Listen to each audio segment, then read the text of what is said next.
Hey guys, it's Mr. Mini Painter, and today I'm painting Dwalin, one of the Dwarves of Thorin's Company, issued by the Lord of the Rings range by Games Workshop, and I think it's Forgeworld combined. I think this is without any doubt one of my most favorite dwarves. He is badass. He's one of the biggest of Thorin's Company. He is fully weaponized, and I really enjoyed painting him. I'm going to show you how I did it, and to start off I primed him in a black primer and started with the skin tones, Bugman's Glow. I switch back and forth between Bugman's Glow, Cadian Flesh Tone, and some Kislev Flesh. Sometimes I do some Night Questor Flesh as a base tone and kind of highlight that with Kislev Flesh. Kind of blend it together. I usually let it depend on the model and the kind of skin tone I want. For this one I went for a bit of a darker one, so the Cadian Flesh Tone as a second layer is a perfect option. And afterwards I'm highlighting that with some Kislev Flesh. And what I usually do is apply some hard outlines, such as the eyebrows, the nose, the chin, top of the head, etc., and then kind of mix your paint with some water and blend the color with the previous color. Afterwards I use some Carburo Crimson to apply some red tones along the cheeks and the sides where the face is touching the beard, so you get a nice transition between those two colors. For the beard, I'm using Skavenblight Dinge. I'm going for a bit of an off-gray black beard look. And Skavenblight Dinge has some brown tones in it. So it's kind of a mixture of colors, actually. I'm mixing some Palette Witch Flesh into the Skavenblight Dinge and increasing it in 2 or 3 steps to get this nice different kind of tones. Focus with the light parts on the top of the beard and the mustache, and you're done. Then some Walk Flesh and Warboss Green for the shirt. There is a lot of green tones on this model. Actually, there are, if you follow the official picture that came with it. You can of course paint it however you want. I'm just showing it how I did it. So I continue with pure Warboss Green to make it a bit brighter along the folds. Leave those darker recesses nice and dark, so you get some differentiation in colors. Now mixing some Auguring Camo and the Warboss Green to brighten it up a little bit more. You get kind of a yellow tone in it.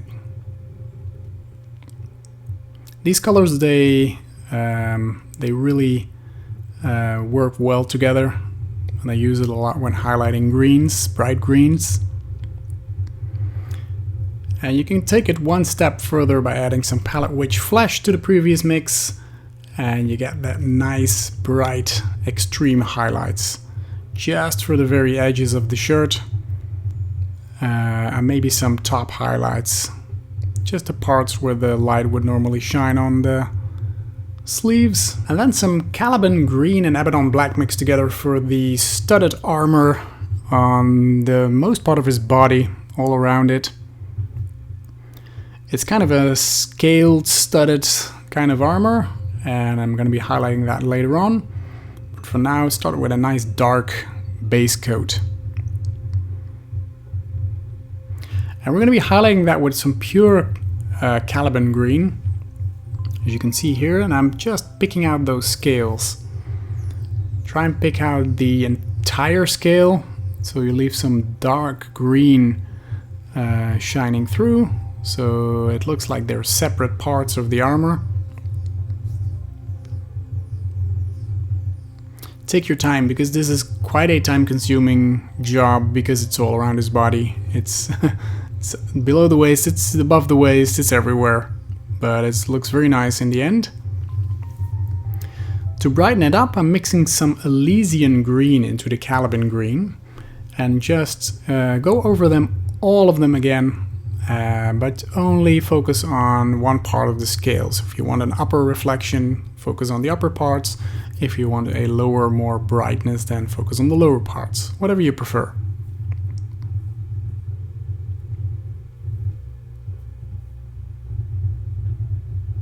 And that's it for that part. Next I'm using Thondia green for the cloth below. I figured it was kind of a leather cloth part, so went for a nice dark brown look.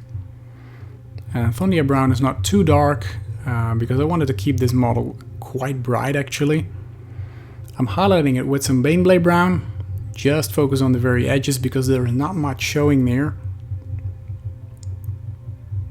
So I did a nice clean edge highlight, went all around.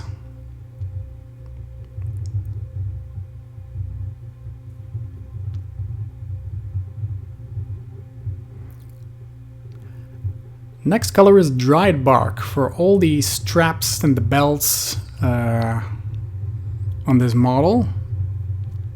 So there's the big belt around his back. There's some belts holding his weapons, and I'm also painting the boots with this color.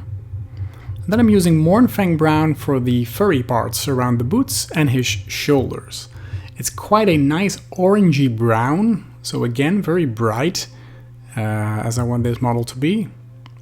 I'm letting that dry, and while I do that I'm focusing on the weapons with some Leadbelcher. So the axe is on his back, the hammer he's holding. There is a sword scabbard on his side with some metal details. And of course the buckle on his belt.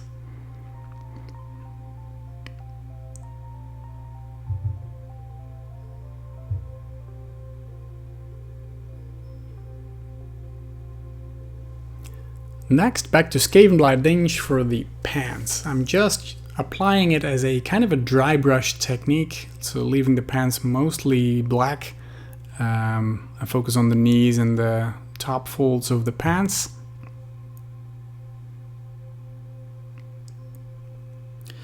I'm then highlighting the boots with Baneblade brown. There's quite some folds and details in there, some straps on the side. As you can see here, I also used Leadbelcher on the tip of the boots because there you have metal noses, which I think is a nice detail. He's a badass. Next, some Agrok Swordshade to the previously painted furry parts. So you get some nice shades. You can go quite heavy on this if you want. I applied it pure. You let that dry for a while when you're done. And in the meanwhile, we can do the handle of the weapons with some Doomble brown mixed with Abaddon black.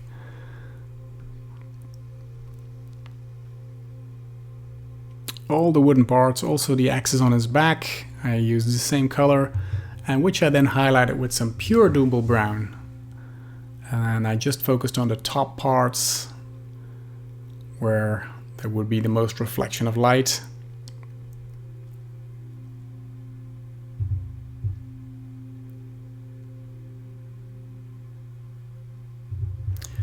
Now with some pure Abaddon black, I painted all the metal, what's it called, like a weapon holder on his back. There is some contraption holding his axes to the strap on his back.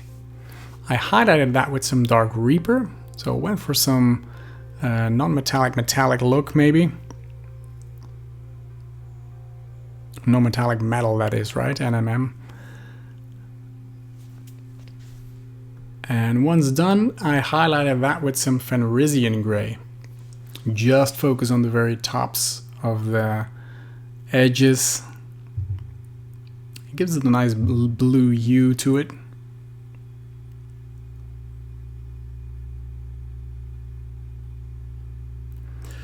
Then we're going to apply some wood grain to the weapons, and for that I'm using Bugman's Glow.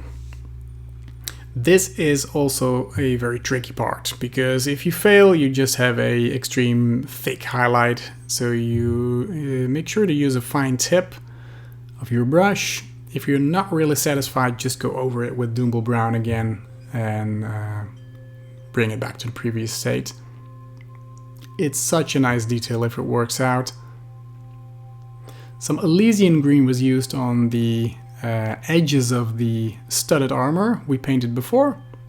I just wanted it to be a little bit more brighter, so I applied some extreme edge highlighting here. And it adds a nice detail, I think.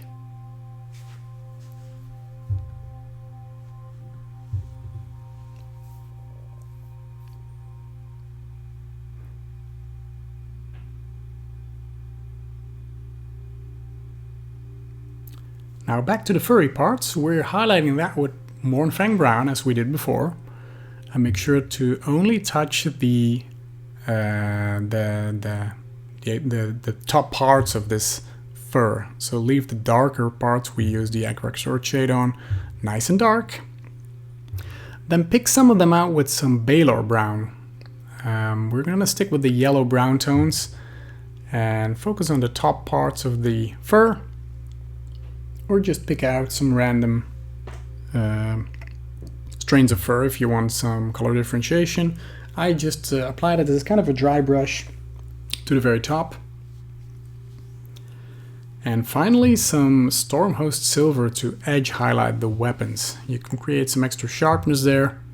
I used some Nuln Oil before, I didn't film that I think. So make sure to apply some Nuln Oil on your weapons before, let that dry and then edge highlight it with a nice silvery tone. You get some great sharpness there. And that's it for Dwalin, one of Thorin and Company's most badass dwarfs in my opinion. I'm wondering if you liked this video, please leave a comment if you did, because I'd love to hear from you. And consider subscribing to the channel if you like this kind of content, because I'm posting weekly. Thank you so much for watching this video, and I hope to see you in one of my next ones. Bye bye!